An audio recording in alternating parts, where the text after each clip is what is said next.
आज मैं आपको बताने वाला हूँ ब्लैक होल और व्हाइट होल के बारे में। आज मैं आपको बताने वाला हूँ कि ब्लैक होल क्या होता है और व्हाइट होल क्या होता है, इन दोनों में क्या भिन्नता है, क्या असमानता है। ठीक है, आइए यहाँ पे हम लोग देखते हैं। सबसे पहले आइए देखते हैं ब्लैक होल के बारे में। ब्लैक होल क्या होता है? न्यूट्रॉन तारा जो होता है, न्यूट्रॉन तारा का घनत्व जब धीरे धीरे अधिक होने लगता है, बढ़ने लगता है, तो उसमें खिंचाव आ जाता है। और जब खिंचाव आता है तो तारा अपने आप कंप्रेस्ड होने लगता है। और जब तारा कंप्रेस्ड होने लगता है तो वो धीरे धीरे अदृश्य होने लगता है। स्पेस और टाइम का जो अस्तित्व होता है उसमें मिट जाता है और वो धीरे धीरे अदृश्य होने लगता है। इसी अदृश्य पिंड को हम लोग ब्लैक होल के नाम से जानते हैं। ठीक है, एक शब्द में मैं आपको बताऊं तो मरे हुए तारे को ब्लैक होल कहते हैं। मरे हुए तारे को ब्लैक होल कहते हैं। ठीक है, ब्लैक होल के कुछ भाग होते हैं। ठीक है, एक होता है स्टेलर मास, एक होता है स्टेलर मास, एक होता है सुपरमैसिव, एक होता है स्मॉल। देखिए, ब्लैक होल तीन प्रकार के होते हैं। एक होता है स्टेलर मैसिव, एक होता है एक होता है स्टेलर मास, एक होता है सुपर मैसिव, एक होता है स्मॉल ब्लैक होल। ठीक है, ये देख लीजिए, ये है तीन ब्लैक होल के पार्ट, एक स्टेलर मास, सुपर मैसिव, स्मॉल। और व्हाइट होल का अभी कोई पार्ट्स नहीं है। ठीक है, अभी इसके बारे में उतना नहीं पता चला है व्हाइट होल के बारे में। देखिए, ये ब्लैक होल के बारे में देख लीजिए पार्ट्स को। ठीक है, अब देखिए अब स्टेलर मास ब्लैक होल क्या होता है। मरा हुआ तारा, मरे हुए तारे को हम स्टेलर मास ब्लैक होल बोलते हैं। अब ये होता कैसे है? सबसे पहले आप समझिए, किसी चीज का जन्म होता है तो उसका मृत्यु फिक्स होता है कि उसका मृत्यु होगा। ब्रह्मांड में हर एक चीज का जो जन्म होता है उसका मृत्यु होता है। ठीक है, तारा भी उसी तरह है। तारा का जब जन्म होता है तो उसकी मृत्यु भी होती है। तो तारा की मृत्यु कैसी होती है? तारा का कौन कौन सा स्टेज होता है? सबसे पहले स्टार, स्टार के बाद यहाँ पे आके समझिए सुपरनोवा। इधर एकदम ध्यान दीजिए क्योंकि बहुत इंपॉर्टेंट चीज है। स्टार, स्टार के बाद सुपरनोवा, सुपरनोवा के बाद न्यूट्रॉन तारा, न्यूट्रॉन तारा, न्यूट्रॉन तारा के बाद सीधे होता है black hole. Black hole, black hole.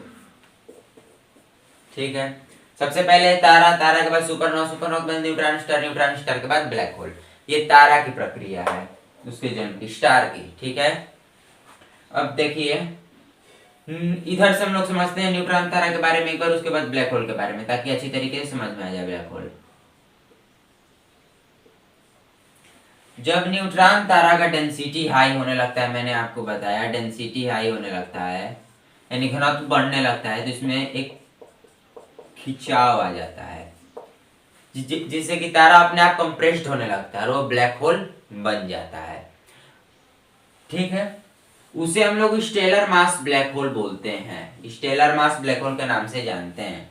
जब तारा इतना बड़ा, मान लीजिए कि कोई तारा है, स्टार है, उसको अगर हम कंप्रेस्ड करके, आलू समझते हैं, पोटैटो, उसके इतना कर देते हैं, अगर हम इस तारे को कंप्रेस्ड करके, तो तारा हमारा क्या हो जाएगा?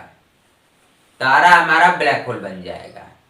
ठीक है, अगर हम किसी तारे को ब्लैक होल में बनाना है हमें, तो उसे आलू इतना हमको कंप्रेस्ड करना पड़ेगा, जिससे कि तारा, हमारा तारा क्या हो जाएगा? ब्लैक होल में परिवर्तन हो जाएगा। ब्लैक होल फेमस है डेंसिटी के लिए, घनत्व के लिए। ब्लैक होल का घनत्व बहुत ज्यादा होता है, सोच नहीं सकते इतना ज्यादा ब्लैक होल का डेंसिटी होता है। ब्लैक होल का घनत्व बहुत ज्यादा होता है, इसमें ग्रेविटी बहुत ज्यादा होता है ब्लैक होल के अंदर। ठीक है, और जो तारे से बना ब्लैक होल होता है उसे हम कहते हैं stellar mass black hole, super massive black hole. बहुत बड़े बड़े जो ब्लैक होल होते हैं उन्हें हम लोग सुपर मैसिव ब्लैक होल बोलते हैं। सूर्य से 1 करोड़ गुना अधिक बड़े बड़े ब्लैक होल को, अधिक पावर वाले ब्लैक होल को हम लोग सुपर मैसिव ब्लैक होल के नाम से जानते हैं। हमारे ब्रह्मांड में भी एक सुपर मैसिव ब्लैक होल है, हमारे आकाशगंगा मंदाकिनी में, जिसका कि नाम है सेजिटेरियस ए। सेजिटेरियस ए, मैं यहाँ पे लिख देता हूँ,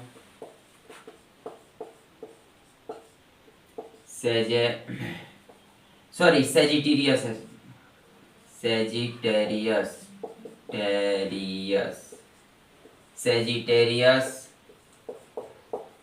ए, सेजिटेरियस ए नाम का एक ब्लैक होल है जो कि हमारे आकाशगंगा मंदाकिनी में मौजूद है। ये एक सुपर मैसिव ब्लैक होल है, ठीक है। इसकी दूरी पृथ्वी से 3600 लाइट ईयर है, लगभग है, यहाँ पे लिख देता हूँ लगभग 3600 लाइट ईयर की दूरी पर स्थित है ये सुपर मैसिव ब्लैक होल हमारे धरती के। और ये बहुत बड़ा बड़ा ब्लैक होल होता है जिसमें 1 करोड़ गुना से भी अधिक तारा का पावर लगा के ये ब्लैक होल होता है, उससे भी अधिक पावर का होता है ये ब्लैक होल। और ये जो स्मॉल ब्लैक होल होता है वो या तो तारा इतना बड़ा होता है, हमारा सूरज इतना बड़ा होगा, या उससे थोड़ा छोटा होगा, तो वो स्मॉल ब्लैक होल होता है। जो इन दोनों से छोटा होता है वो स्मॉल ब्लैक होल होता है, ठीक है। आइए अब हम लोग समझ लेते हैं इसके बारे में कि ब्लैक होल का स्ट्रक्चर कैसा होता है, उसके कुछ हिस्से के बारे में समझते हैं। देखिए सबसे पहला जो होता है उसका केंद्र। अब यहाँ सभी ग्रह परिक्रमा करते हैं, तारे परिक्रमा करते हैं, इसको हम लोग सिंगुलैरिटी बोलते हैं।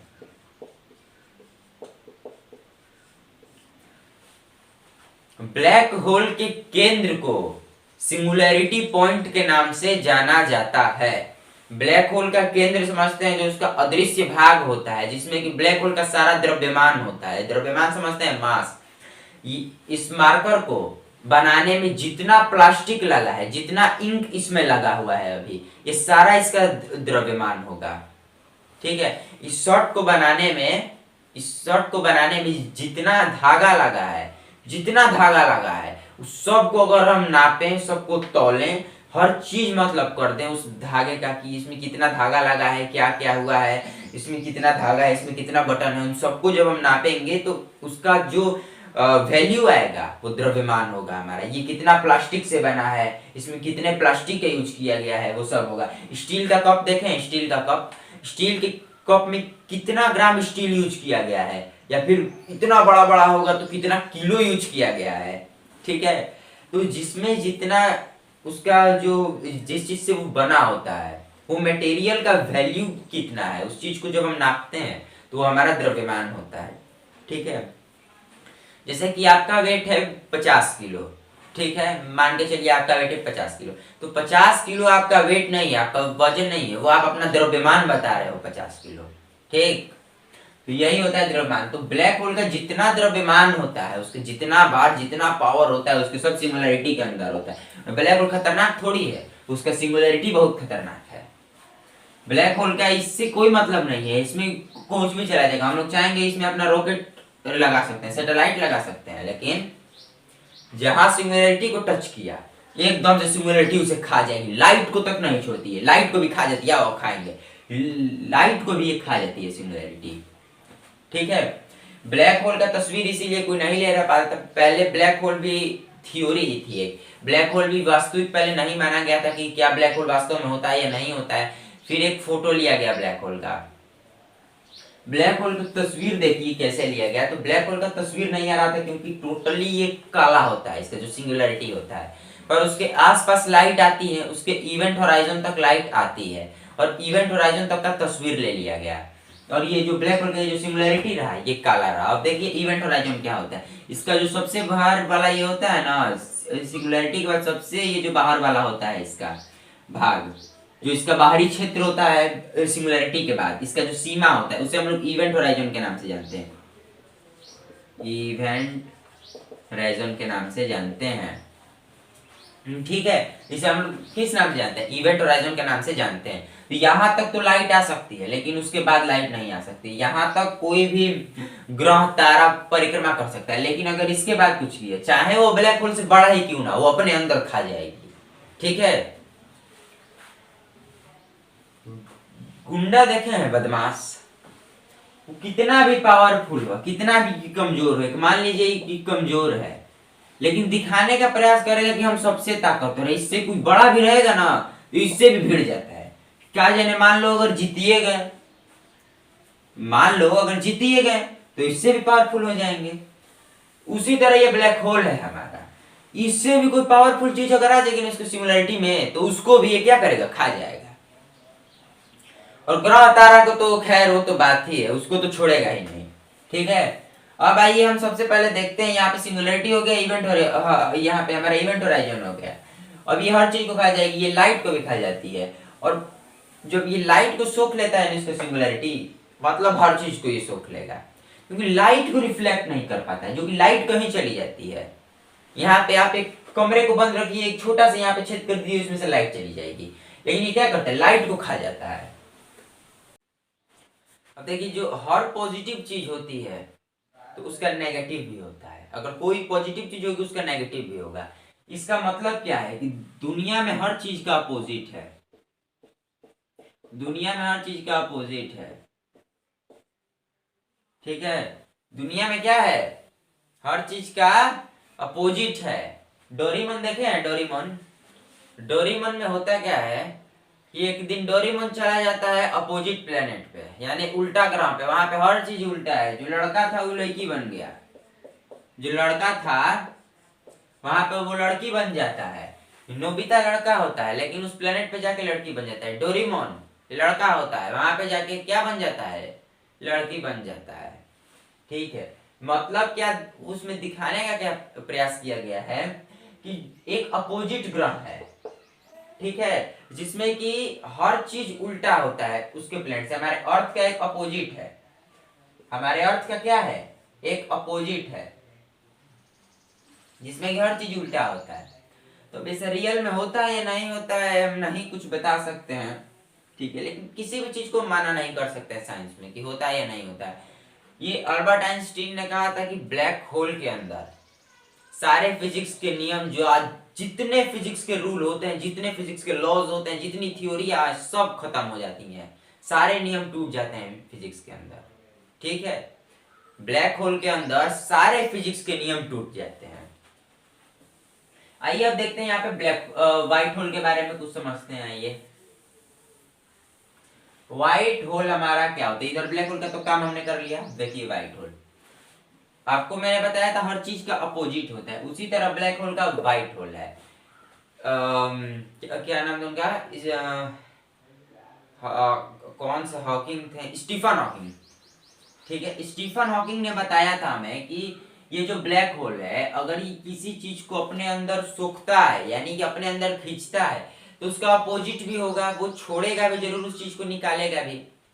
क्योंकि देखिए फिजिक्स का नियम ये आप तो जानते ही होंगे कि ऊर्जा को ना तो बनाया जा सकता है और ना ही नष्ट किया जा सकता है। ठीक है, ये 9-10 का सिलेबस है, शायद 9 का सिलेबस में है ये, यूपी बोर्ड में है कि ना तो ऊर्जा को बनाया जा सकता है और ना ही ऊर्जा को नष्ट किया जा सकता है। उसी के हिसाब से उन्होंने बताया कि जब ब्लैक होल ऊर्जा को सोखता है तो उसका अपोजिट होगा व्हाइट, जो कि ऊर्जा को बाहर निकाल देता है। सेम यही है, जैसे कि ये एक गोल हो गया, ये ब्लैक होल हो गया, तो इसका आधा जो भाग रहेगा वो सोखेगा, ब्लैक होल होगा, ये जो होगा वो निकालेगा, एक टनल होता है। ठीक है, और ये व्हाइट होल जहां से कि निकालेगा। लेकिन व्हाइट होल के बारे में अभी तक खोज नहीं किया गया है कि व्हाइट होल क्या है क्या नहीं है, इस चीज के बारे में भी कुछ नहीं बताया गया है, और इसके बारे में भी उतना खोज भी नहीं हुआ है, ना ही इसकी कोई अभी तस्वीरें आई है। लेकिन ये सिद्धांत है, थ्योरी है कि व्हाइट होल भी होता है। बहुत से वैज्ञानिकों ने इसमें अपना मत दिया है कि ब्लैक होल होता है, और बहुत से ने कहा है कि ब्लैक होल बहुत ने कहा है कि व्हाइट होल होता है, और बहुत सारे वैज्ञानिकों ने कहा है कि व्हाइट होल नहीं होता है। लेकिन हो भी सकता है, हमने अभी जितने स्टडी किया या फिर जितने साइंटिस्ट, बड़े बड़े साइंटिस्ट ने रिसर्च किया, उस हिसाब से तो लगता है कि व्हाइट होल भी होना चाहिए, और व्हाइट होल होता है। और ब्लैक होल जो भी हमने आपको बताया ब्लैक होल के बारे में, उसमें भी काफ़ी जो भी हमने समझा वो लग रहा है कि ब्लैक होल काफ़ी इंटरेस्टिंग चीज़ है, बहुत ज़्यादा रहस्यमय चीज़ है ब्लैक होल। इसके अंदर कुछ भी चला जाता है, तो मान लीजिए कि व्हाइट होल नहीं होगा तो वो कहाँ जाता होगा, वो कहीं तो जाना चाहिए, उसे कहाँ जाता होगा, और उतना हम लोग रिसर्च भी नहीं कर पाते, क्योंकि जो सुपर मैसिव ब्लैक होल है हमारे धरती से जो पास में है, वो 3600 लाइट ईयर की दूरी पर स्थित है। सोच लीजिए, और जो भी स्टेलर मास ब्लैक होल है और जो अलग अलग ब्लैक होल है वो कितनी दूरी पे मौजूद होंगे हमारे धरती से। तो यही था हमारा ब्लैक होल का वीडियो। अच्छी लगी हो तो लाइक कर दे, चैनल सब्सक्राइब कर दे। मिलेंगे नेक्स्ट वीडियो में। जय हिंद, जय भारत।